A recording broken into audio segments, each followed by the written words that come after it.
Olá, meus queridos. A gente vai continuar falando aqui sobre o que vocês já explicaram, né? Sobre os indígenas, aqui na página 97, esse capítulo que vocês já apresentaram. Por isso a gente vai dar só uma pincelada, porque vocês já apresentaram e muito bem sobre isso, né?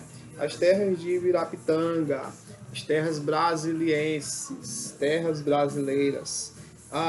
No capítulo passado, a gente falou aqui falamos sobre a formação do território nacional, né?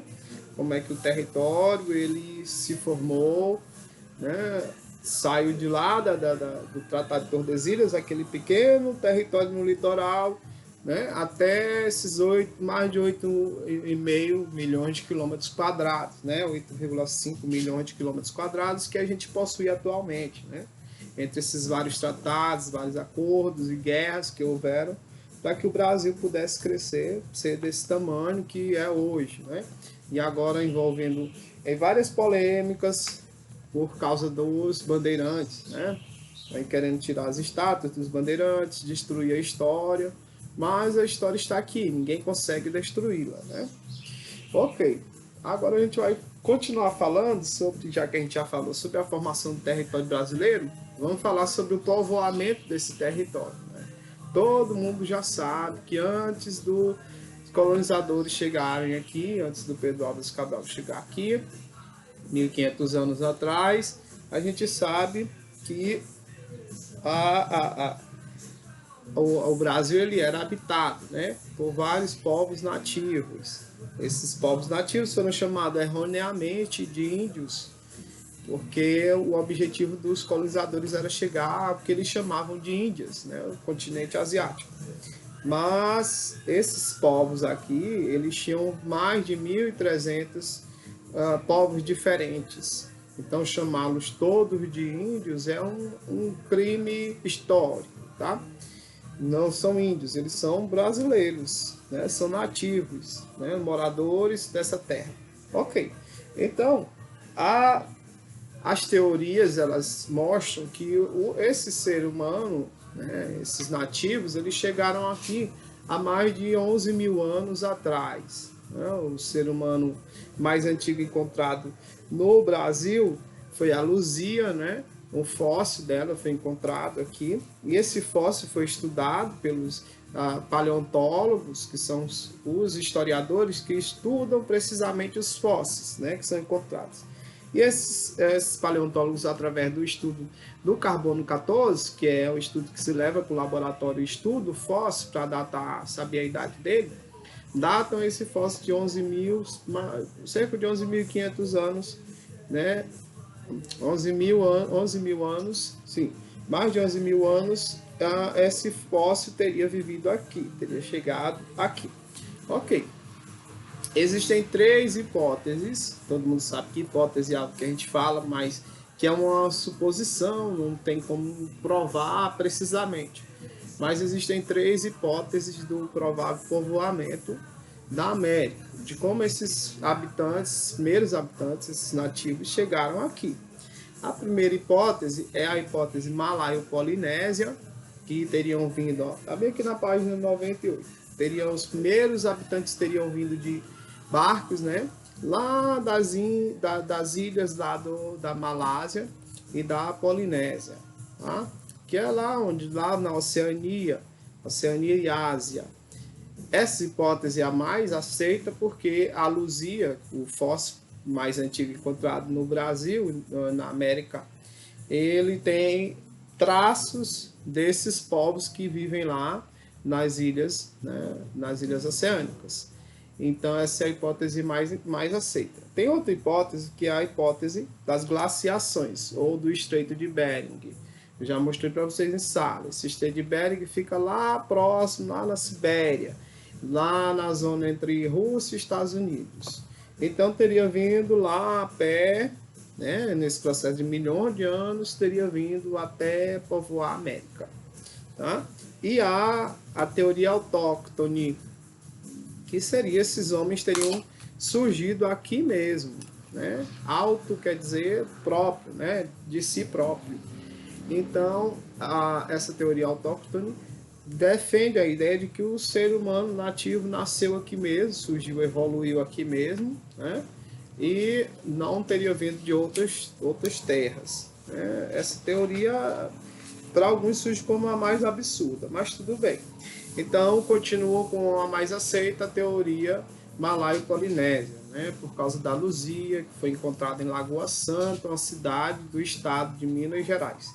Cerca de 11.500 anos atrás, ela teria vivido aqui. Tá aqui na página 100, vocês podem ver o crânio dela já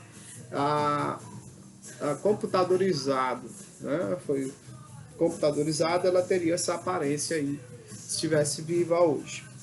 Ok, então os povos pré-cabralianos, que são os chamados indígenas, mas povos que viveram antes de Pedro Álvares Cabral chegar aqui, eles têm uma fundação específica para cuidar deles, que é a FUNAI, né? A Fundação Nacional do Índio. A FUNAI tem o objetivo de demarcar terras para eles, né? De protegê-los, de prestar auxílio em doenças e tal. Tá? Então, aqui na página 101 está mostrando que antes da chegada do Pedro Álvares Cabral, os historiadores eles não têm certeza de quantos indígenas tinham aqui no Brasil. Uns falam em 2 milhões, outros falam em 10 milhões. Não se tem noção de quantos viveram aqui, tá? Mas se tem noção de que foram mais de 1.400 nações diferentes, né? Mais de 1.400 povos diferentes. Tinham mais de 1.300 línguas e dialetos. Dialeto é como é que posso dizer, uma evolução da língua, né? Uma língua que um povo fala, um povo étnico fala, tá? E aqui, ó, tá mostrando na página 101 esse mapa, tá mostrando que esses povos, né? Tupi-Guarani, Gê, Aruac, Caraíba, Cariri, Pano, Tucano, Charrua e outros grupos minoritários que não foram datados. Ó, povoavam o Brasil todo, né? Não só o Brasil, mas como o restante aqui, que eram os maias, incas, astecas, olmecas, restante da América, né? Ok. A gente aprendeu muito, né? Temos uma herança cultural muito vasta com esses nossos descendentes. Se a gente usa abóbora, né?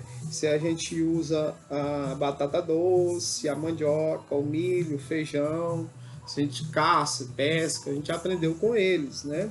Então tem muitas, a gente dorme em redes, aprendemos muitas coisas com eles, né? Esses grupos eles eram bastante divididos, né? Tinha os curumins, que eram como chamavam os índios crianças, né? Os pajés, os seus chefes espirituais, os caciques, os seus chefes de guerra, né? E, enfim, construíam várias armas de guerra, como os arcos, lanças, bordunas, tinham as suas lendas passadas de pai para filho. Ok. Aqui na página 105 está mostrando como os portugueses relataram essa chegada aqui em 1500. Eles relataram esse choque, né? E houve aí esse choque entre essas culturas. Tá aí o Pero Vaz de Caminha, que era o escritor oficial da caravana do Pedro Álvares Cabral, relatou sobre isso, ó. Tá aqui na página 105. A feição deles era serem pardos, maneira de avermelhados, de bons rostos e bons narizes, bem feitos, andam nus, sem nenhuma cobertura, nem chamam de cobrir ou de mostrar suas vergonhas. Vergonhas seus corpos, né? Seus corpos nus, seus órgãos.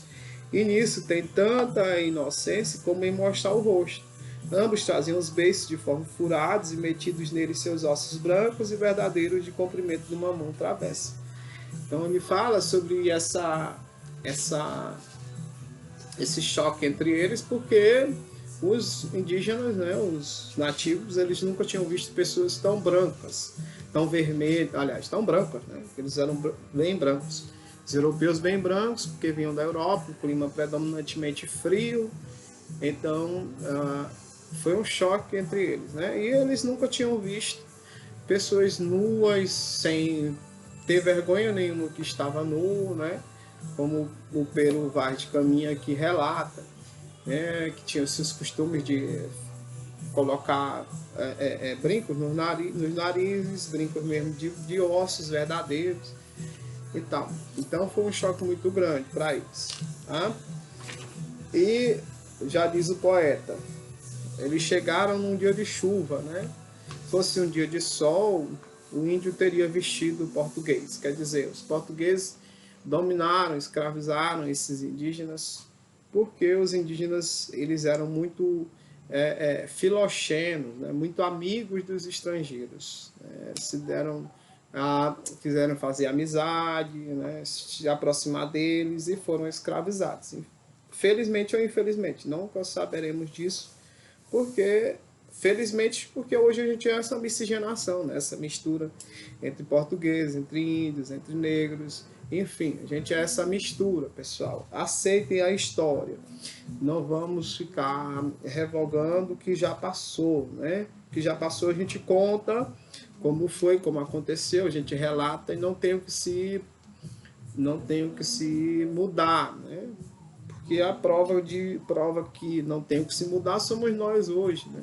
Se o brasileiro é o que é graças a essa miscigenação, essa mistura que a gente teve no passado, que a gente não vai mudar destruindo estátuas, não vai mudar tentando encobertar a história. A história é essa e a gente tem que aceitar, né? Hoje a gente não aceita mais esse preconceito, esse choque de culturas que a gente tem hoje, no sentido de que se a gente vê a cultura do outro é diferente, a gente vai aprender a relativizar, ou seja, a aceitar a cultura do outro sem se importar, né?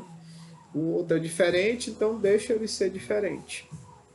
Ok, então na 108 está mostrando sobre essa luta dessas terras indígenas nos dias de hoje, porque ainda existem descendentes, né, originários, descendentes puros de indígenas, que eles solicitam, eles reclamam ao governo essa reapropriação, né, da terra, nesse sistema fundiário, esse reassentamento. Fundiário é tudo que se refere à terra. O reassentamento é assentamento, essa estrutura fundiária, estrutura da terra. Eles querem a terra de volta para eles, né? Então, o que o INCRA vai fazer? O INCRA é o órgão do governo, né? Instituto Nacional de Colonização e Reforma Agrária. Esse INCRA ele vai fazer essa reforma agrária. A reforma agrária é o quê? Tomar a terra do que tem muita terra, do muito rico, dá para os que não têm. Então, nesse caso, o descendente de índio vai dizer, ó, meus descendentes moraram aqui, então lugar tal. Então o INCRA vai fazer o quê? Entrar na justiça para fazer essa desapropriação da terra do mais rico para devolver a terra, reassentar, devolver a terra para o indígena, tá? Então, espero que tenha ficado bem claro isso. Façam essa atividade aqui da página 109 até a página 118, tá? Então, da 109 a 118, tá aí.